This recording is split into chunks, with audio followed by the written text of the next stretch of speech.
আসুন দিকে আল্লাহ সুবহানাহু ওয়া তাআলা দুনিয়া সম্পর্কে সূরাতুল মুনাফিকের মধ্যে আল্লাহ কি বর্ণনা করেন। আউযু বিল্লাহি মিনাশ শাইতানির রাজীম। বিসমিল্লাহির রাহমানির রাহিম। ইয়া আইয়ুহাল্লাযীনা আমানু লা তুলহিকুম আমওয়ালুকুম ওয়ালা আওলাদুকুম আন যিকরিল্লাহ ومن يفعل ذلك فأولئك هم الخاسرون।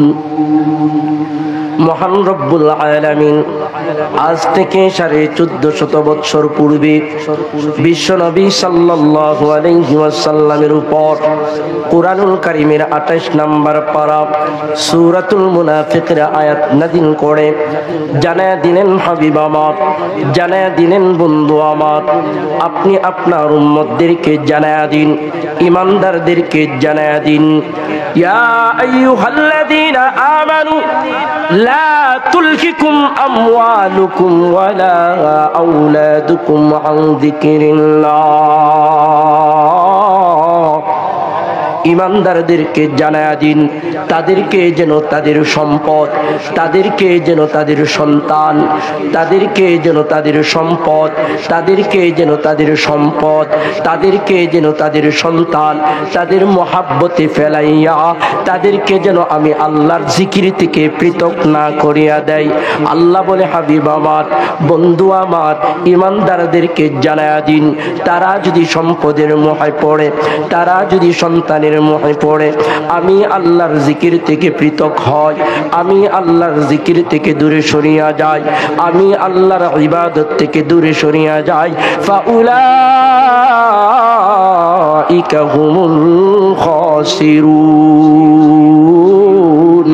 আল্লাহ বলেন, যেই মানুষগুলো আমার জিকির থেকে দূরে সরবে, যেই মানুষগুলো আমার ইবাদত থেকে দূরে সরবে, ওই মানুষগুলো ক্ষতিগ্রস্ত হয়ে যাবে। জোরে জোরে বলেন নাউজুবিল্লাহ।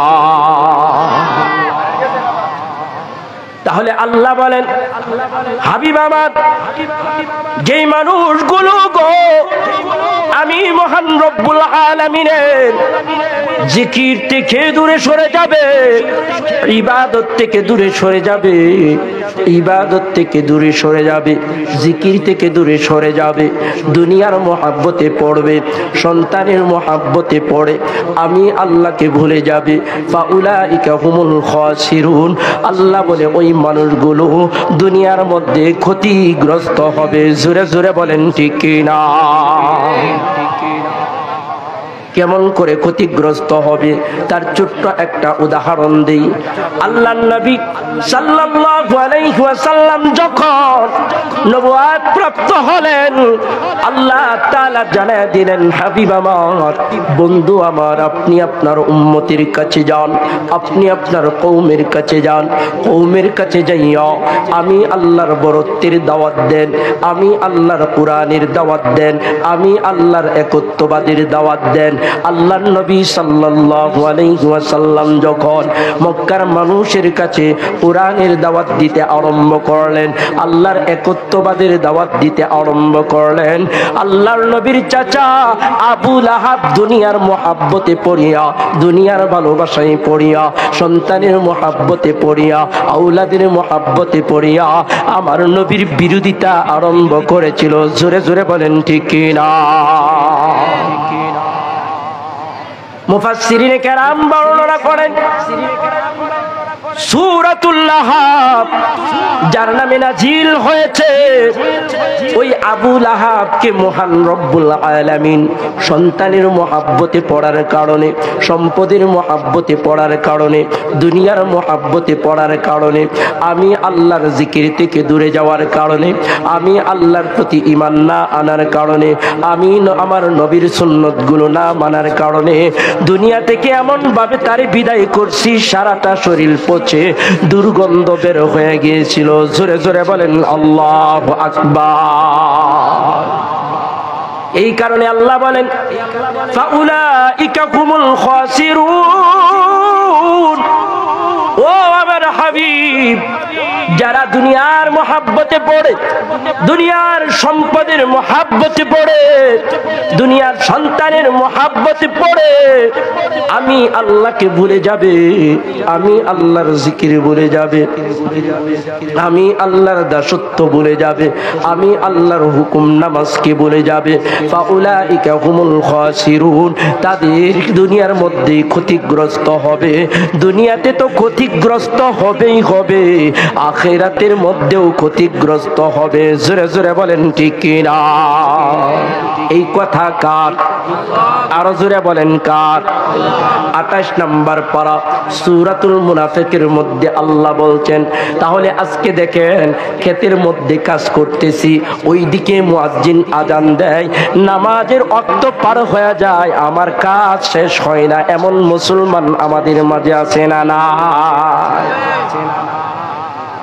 ধান কাটার সিজন, ও রাইজানের মুসলমান দিলের কান লাগায় শোনো, ধান কাটার সিজন, ধান কাটতে লাগলাম, ওইদিকে মসজিদের মুয়াজ্জিন মসজিদের মাইকে আযান দিয়ে দিল, হাইয়া আলাস সালাহ হাইয়া আলাল ফালাহ, কল্যাণের দিকে আসো, কামিয়াবির দিকে আসো। কিন্তু আমার ধান কাটা শেষ হয় না, আমার সংসারের কাজ শেষ হয় না, আমার সংসারের কাজ গুছানো হয় না, আমার ব্যক্তিগত কাজ শেষ হয় না। আল্লাহ ডাক দে, ও গোলাম, এমন করে যারা ব্যক্তিগত কাজের পিছনে পড়িয়া, দুনিয়ার কাজের পিছনে পড়িয়া, দুনিয়ার মুখে পড়িয়া আমি আল্লাহর জিকির থেকে দূরে সরে যাইবা, আমি আল্লাহর গোলামি থেকে দূরে সরে যাইবা, আল্লাহ বলেন ফাউলাইকা হুমুল খাসিরুন। ওই মানুষগুলো ক্ষতিগ্রস্ত হবে। যেমন করে আবু লাহাব আমার দিন থেকে দূরে সরে যাইয়া দুনিয়ার মোহাব্বত অন্তরে নিয়া ক্ষতিগ্রস্ত হয়েছিল। জোরে জোরে বলেন ঠিক কিনা? মুফাসসিরিনে কেরাম বর্ণনা করেন আবু লাহাবকে আল্লাহ কেমন করে ক্ষতিগ্রস্ত করেছিল। আবু লাহাবের এমন একটা রোগ হয়েছিল যেটাকে প্লে রোগ বলা হয়, পচন রোগ বলা হয়। পচন ধরেছে আর ভালো হয় না, আস্তে আস্তে করে উপরের দিকে আসে। যেমন করে দেখবেন আমাদের সমাজে কিছু ডায়াবেটিসের রোগী আছে, যদি কোথাও ঘা হয় শুকাইতে চায় না। জোরে জোরে বলেন ঠিক কিনা? মুফাসসিরিনে কেরাম বর্ণনা করেন আবু লাহাবের এমন এক রোগ হয়েছিল, সারাটা শরীর পচে দুর্গন্ধ হয়েছিল। মৃত্যুর সময় তার সন্তান সন্ততি, তার ধন সম্পদ কিছুই তারে বাঁচাইতে পারে নাই। জোরে জোরে বলেন আল্লাহু আকবার। এই কারণে আল্লাহ বলেন ইয়া আইয়ুহাল্লাযীনা আমানু, হে ঈমানদার, লা তুলকিকুম আমওয়ালুকুম ওয়ালা আওলাদুকুম আন যিকরিল্লাহ ومن يفعل ذلك فأولئك هم الخاسرون। আল্লাহ ডাক দেখে ঈমানদার যারা কালিমা পড়ছো, যারা আমি আল্লাহকে রব বলে স্বীকার করছো, দুনিয়ার মোহাব্বত যেন তোমারে গ্রাস করতে না পারে, সন্তানের মোহাব্বত যেন তোমারে গ্রাস করতে না পারে। আল্লাহর নবীর যুগের সাহাবায়ে কেরামদের অবস্থা কেমন ছিল একটা উদাহরণ দিয়েই আলোচনা সমাপ্ত করে দেব। সাহাবায়ে কেরামদেরকে কেমন করে দুনিয়ার মোহাব্বত গ্রাস করতে পারে নাই, সন্তান সন্ততির মোহাব্বত তাদেরকে আল্লাহর জিকির থেকে দূরে রাখতে পারে নাই। মুহাদ্দিসিনে কেরাম বর্ণনা করেন কানসা রাদিয়াল্লাহু তাআলা আনহা নামক একজন মহিলা সাহাবী ছিল, যিনি ইসলামের প্রাথমিক যুগের পূর্বে জাহিলিয়াত যুগে বিরহের কবিতা লিখিয়া যিনি তখনকার ওই আরব মরুভূমিতে সুনাম সুখ্যাতি অর্জন করেছিল। খানসা কবি নামে সবাই চিনত, খানসা নামে সবাই চিনত। ওই মহিলা সাহাবী এক পর্যায়ে আল্লাহর নবী সাল্লাল্লাহু আলাইহি ওয়াসাল্লামের হাতে কাছে আয়েশা কালিমা পড়ে মুসলমান হয়ে গেছে। জোরে জোরে বলেন সুবহানাল্লাহ। মহিলা সাহাবী ঈমান আনলো, ঈমান আনার পর আমিরুল মুমিনিন উমর রাদিয়াল্লাহু তাআলা আনহুর জামানায় কাদেসিয়ার যুদ্ধ যখন সংগঠিত হয়, সাহাবায়ে কেরামরা একত্রিত হইয়া ইসলামের পক্ষ নিয়ে কাদেসিয়ার যুদ্ধে অংশগ্রহণ করবে। ইসলামের বিরুদ্ধে, শত্রুদের বিরুদ্ধে, ইসলামের শত্রুদের বিরুদ্ধে কাদেসিয়ার যুদ্ধে অংশগ্রহণ করার জন্য সমস্ত সাহাবায়ে কেরামরা যখন একত্রিত হইতে লাগলো, আল্লাহু আকবার, মুহাদ্দিসিনে কেরাম বর্ণনা করেন ওই মহিলা সাহাবী কানসা রাদিয়াল্লাহু তাআলা আনহার চারটা যুবক সন্তান সেই যুদ্ধে অংশগ্রহণ করেছিল। জোরে জোরে বলেন সুবহানাল্লাহ। তাদের অন্তর কেমন ছিল? কানসা রাদিয়াল্লাহু তাআলা আনহাকে প্রশ্ন করা হলো, কানসা, আপনার চারটা সন্তানকে কেন যুদ্ধের ময়দানে অংশগ্রহণ করাইলেন? কিসের কারণে অংশগ্রহণ করাইলেন?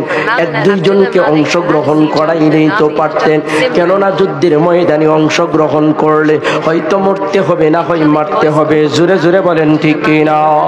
আল্লাহু আকবার। কানসা রাদিয়াল্লাহু তাআলা আনহা ওই ব্যক্তিকে ডাক দেয়, ও আল্লাহর গোলাম, ওই আল্লাহর কথা কি তুমি ভুলে গেছো?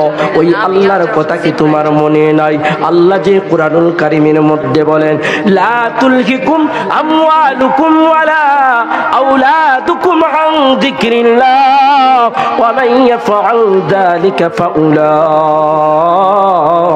হুমুল খাসিরুন। যেই মানুষগুলো দুনিয়ার মুহাব্বতে পড়বে, সন্তানের মুহাব্বতে পড়বে, আল্লাহর জিকির থেকে দূরে থাকবে, আল্লাহর হুকুম থেকে দূরে থাকবে, ফাউলাইকা হুমুল খাসিরুন, ওই মানুষগুলো দুনিয়া এবং আখিরাতের মধ্যে ক্ষতিগ্রস্ত হবে। জোরে জোরে বলেন ঠিক কিনা? জানলে অবাক হবেন। একটু জিকির করে লা ইলাহা ইল্লাল্লাহ, লা ইলাহা ইল্লাল্লাহ, লা ইলাহা ইল্লাল্লাহ, লা ইলাহা ইল্লাল্লাহু মুহাম্মাদুর রাসূলুল্লাহ। সকলেই পড়ি সাল্লাল্লাহু আলাইহি ওয়াসাল্লাম। জানলে অবাক হয়ে যাবেন, জানলে আশ্চর্য হয়ে যাবেন। ওই মহিলা তার চারটা যুবক সন্তানকে কেমন করে যুদ্ধের ময়দানে প্রেরণ করলেন, কেমন করে যুদ্ধের ময়দানে অংশগ্রহণ করাইলেন। মুহাদ্দিসিনে কেরাম বর্ণনা করেন, যখন কাদেসিয়ার যুদ্ধে সবাই অংশগ্রহণ করবে, এবার কানসা রাদিয়াল্লাহু তাআলা আনহা চারটা কলিজার টুকরা সন্তান, চারটা যুবক সন্তানকে চাটে ডাইকা কাছে বসাইয়া ডেকে বলে, বাবারা, তোমরা তোমাদের স্বইচ্ছায় হিজরত করেছো, তোমরা তোমাদের স্বইচ্ছায় ইসলাম ধর্ম গ্রহণ করেছ, বিশ্ব নবীর হাতে হাত রাখিয়া কালিমা পড়িয়া মুসলমান হইছ। এই যে আগামীকালকে যুদ্ধে আরম্ভ হবে, আমি চাই, আমি মা চাই, সেই যুদ্ধের মধ্যে তোমরা শরীরের সমস্ত টুকুন শক্তি দিয়া কাফেরের বিরুদ্ধে তোমরা লড়াই করবে। জোরে জোরে বলেন সুবহানাল্লাহ। মুহাদ্দিসিনে কেরাম বর্ণনা করেন, এই বলেই কানসা রাদিয়াল্লাহু তাআলা আনহা সমাপ্ত করে নাই, ডেকে বলে, বাবা, যেমন তোমরা একই মায়ের সন্তান, ঠিক তেমনি ভাবে তোমরা একই বাবার উরজাত সন্তান। আমি তোমার বাবার আমানতের খেয়ানত করি নাই, আমার যৌবনের কোনো অপব্যবহার করি নাই। এক কথায়, আমি কারোর সাথে অবৈধ মিলন করে তোমার মামাদেরকেও লজ্জিত করি নাই, মামাদেরকেও ছোট করি নাই, তোমাদের বংশ মর্যাদাকেও ছোট করি নাই। এই কারণে আমি মা চাই, আমার সন্তানগুলো একমাত্র আল্লাহর জন্য দীপ্ত কণ্ঠে সমস্ত শক্তিটুকুন সামনে নিয়া ওই কাফেরদের বিরুদ্ধে লড়াই করবে। মুহাদ্দিসিনে কেরাম বর্ণনা করেন, পরদিন সকালবেলা যখন যুদ্ধ আরম্ভ হয়ে গেল, কানসা রাদিয়াল্লাহু তাআলা আনহা ওই জিহাদি কবিতাগুলো পাঠ করে করে যুবক সন্তানগুলোকে যুদ্ধের জন্য উদ্বুদ্ধ করতে শুরু করলো, আগ্রহ বাড়াইতে শুরু করলো। কানসা রাদিয়াল্লাহু তাআলা আনহা ডেকে বলে, বাবা, যখন যুদ্ধের তুমুল বেগ আরম্ভ হবে, প্রবল বেগে যুদ্ধ চলতে শুরু করবে, তোমরা যুদ্ধের ভিতরে প্রবেশ করবা আর আল্লাহর কাছে শাহাদতের কাম্য করবা, আল্লাহর কাছে শাহাদতের কাম্য করবা। এমন করে ইসলামের জন্য বিজয় আনবা, ইসলামের জন্য বিজয় ছিনিয়ে আনবা। মুহাদ্দিসিনে কেরাম বর্ণনা করেন, পরদিন সকালবেলা যখন যুদ্ধ আরম্ভ হয়ে গেল, কানসা রাদিয়াল্লাহু তাআলা আনহা যখন তিনার চারটা কলিজার টুকরা সন্তানকে যুদ্ধের ময়দানে পাঠায়া দিল, যুদ্ধে অংশগ্রহণ করার জন্য পাঠায়া দিল, চারজন যুবক সন্তান যুদ্ধের ময়দানে ঢুকিয়া এক পর্যায়ে যুদ্ধ করতে করতে এক এক করে চারজন সন্তান, চারজন যুবক শাহাদতের সুদা পান করে নিল। জোরে জোরে বলেন সুবহানাল্লাহ। ও মুসলমান, তারা কেমন করে দুনিয়াকে প্রাধান্য দেয় নাই, ঈমানকে প্রাধান্য দিয়েছে, কেমন করে আল্লাহকে প্রাধান্য দিয়েছে, কেমন করে আল্লাহর কথাকে প্রাধান্য দিয়েছে। মুহাদ্দিসিনে কেরাম বর্ণনা করেন, কাদিসিয়ার যুদ্ধ যখন বন্ধ হয়ে গেল, সমাপ্ত হয়ে গেল, এবার সাহাবায়ে কেরামদেরকে যখন খুঁজে খুঁজে বের করতে আরম্ভ করলো, কানসা রাদিয়াল্লাহু তাআলা আনহু যুদ্ধের পথ ধরে তাকায় রইছে, দেখি কি সংবাদ আমার কান পর্যন্ত পৌঁছায়। মুহাদ্দিসিনে কেরাম বর্ণনা করেন, সাহাবায়ে কেরামদের লাশগুলো যখন গণনা করতে আরম্ভ করলো, বেছে বেছে আনতে শুরু করলো, কানসা রাদিয়াল্লাহু তাআলা আনহা ওই পথ ধরে তাকায়া রইছে, দেখি তো আমার চারটা যুবক সন্তানের কি অবস্থা, আমার চারটা কলিজার টুকরা সন্তানের কি অবস্থা। মুহাদ্দিসিনে কেরাম বর্ণনা করেন, এমন সময় একজন কানসা রাদিয়াল্লাহু তাআলা আনহার কাছে যাইয়া ডেকে বলছে, কানসা, তুমি কি শুনেছো? কানসা রাদিয়াল্লাহু তাআলা আনহা বলে, কি শুনবো? ডেকে বলে, কানসা গো, তোমার জন্য বড় দুঃসংবাদ, তোমার জন্য বড় কষ্টদায়ক সংবাদ, বড় দুঃখদায়ক সংবাদ, বেদনাদায়ক সংবাদ। কানসা রাদিয়াল্লাহু তাআলা আনহা ডেকে বলে, কেমন কষ্টদায়ক সংবাদ, কেমন দুঃখদায়ক সংবাদ, কেমন বেদনাদায়ক সংবাদ। মুহাদ্দিসিনে কেরাম বর্ণনা করেন, ওই ব্যক্তি ফরমান, ও কানসা শুনো, একটা নয়, দুইটা নয়, তোমার চারটা সন্তান ওই যুদ্ধের ময়দানে শাহাদত বরণ করেছে। জোরে জোরে বলেন আল্লাহু আকবার। ওরে আমার পর্দার আড়ালের মা, দেখুন আল্লাহর নবীর যুগে মহিলা সাহাবীদের ঈমান আর আপনার ঈমান, আমার ঈমান কেমন? মুহাদ্দিসিনে কেরাম বর্ণনা করেন, কেননা মা কলিজার টুকরা সন্তান যখন হারায়া যায়, মায় বুঝি কত ব্যথা। জোরে জোরে বলেন ঠিক কিনা? মাবিনে বান্ধব নাই রে, মাবিনে বান্ধব নাই রে, বব সংসার জুড়িয়াই, ভেবে দেখো কি করছো সেই মায়ের লাগিয়াই, ভেবে দেখো কি করছো সেই মায়ের লাগিয়াই। সন্তান যদি দূরে থাকে,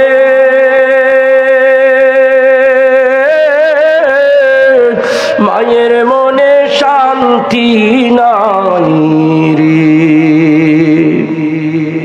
সন্তান যদি দূরে থাকে,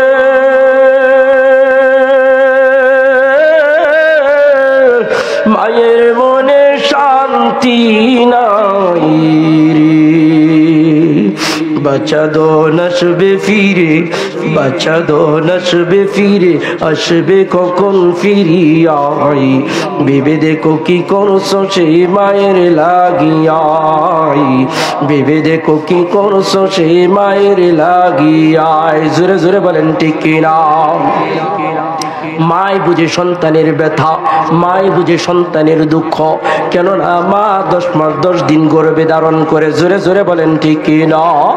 যেই মা 10 মাস 10 দিন গর্ভে ধারণ করার পর প্রসব বেদনায় যখন জিহ্বাটা বের করে দেয়, ওই মা বুঝে সন্তানের প্রসব বেদনা কত ভয়ঙ্কর, সন্তানের প্রসব বেদনা কত কষ্ট, সন্তানের প্রসব বেদনা কত জ্বালা। ওই মায়ের কাছে যখন ডেকে বলে, খানসা তুমি কি জানো তোমার এক এক করে 4টা সন্তান দুনিয়া থেকে বিদায় নিছে, শাহাদতের সুদা পান করছে।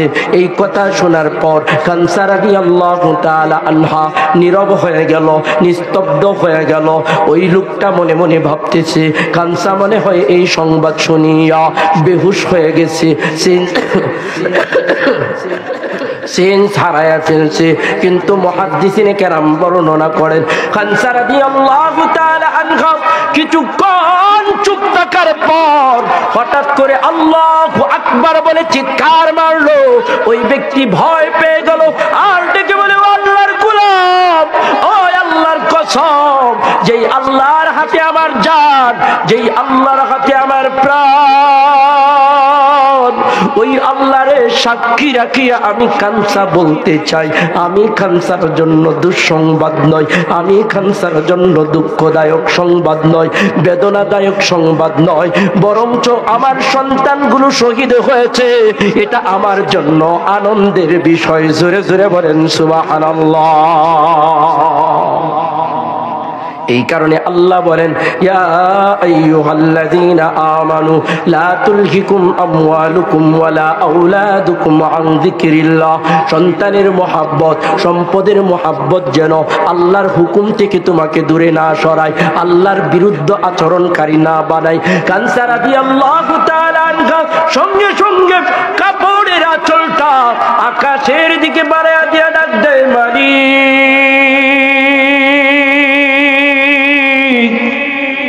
ও মালিক, তোমার দরবারে হাজার শুকরিয়া, তোমার দরবারে হাজার শুকরিয়া। আমার সন্তানগুলোর শাহাদতের বিনিময় আমি খানসাকে ধন্য করলাম, আমি খানসাকে জান্নাতে যাওয়ার রাস্তা খুলিয়া দিলা।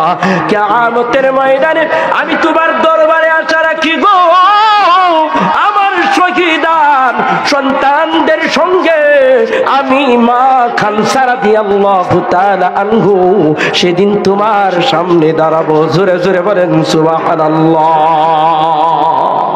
আল্লাহু আকবার। খানসা রাদিয়াল্লাহু তাআলা আনহা বলছেন, ও আল্লাহ, তোমার দরবারে লাখো শুকরিয়া, হাজার শুকরিয়া, আমার চারটা সন্তানকে তুমি কবুল করে শহীদের মর্যাদা দিয়ে আমি খানসাকে ধন্য করেছো। আমি আশা রাখি কিয়ামতের ময়দানে আমার চারটা সন্তান যখন রক্তমাখা অবস্থায় হাসরের ময়দানে উঠবে, মাওলা যখন বলবে তোমার গায়ে রক্ত কেন, শহীদানরা বলবে তোমার দিন তোমার জমিনে কায়েম করার জন্য মাথায় রক্ত মেখেছি, শত্রুদল আঘাত করেছে, সেই রক্ত নিয়ে আজকে মাঠে এসেছি। আল্লাহ বলবে তোমাদের আজ কোনো হিসাব নাই, বিনা হিসাবে জান্নাত। জোরে জোরে বলেন সুবহানাল্লাহ। খানসা রাদিয়াল্লাহু তাআলা আনহা বলে, আল্লাহ লাখো শুকরিয়া, আমি আশা রাখি সেদিন আমার সন্তানদের সঙ্গে আমিও মাও সেদিন জান্নাতে যেতে পারবো। চিৎকার মেরে বলেন সুবহানাল্লাহ, আল্লাহু আকবার।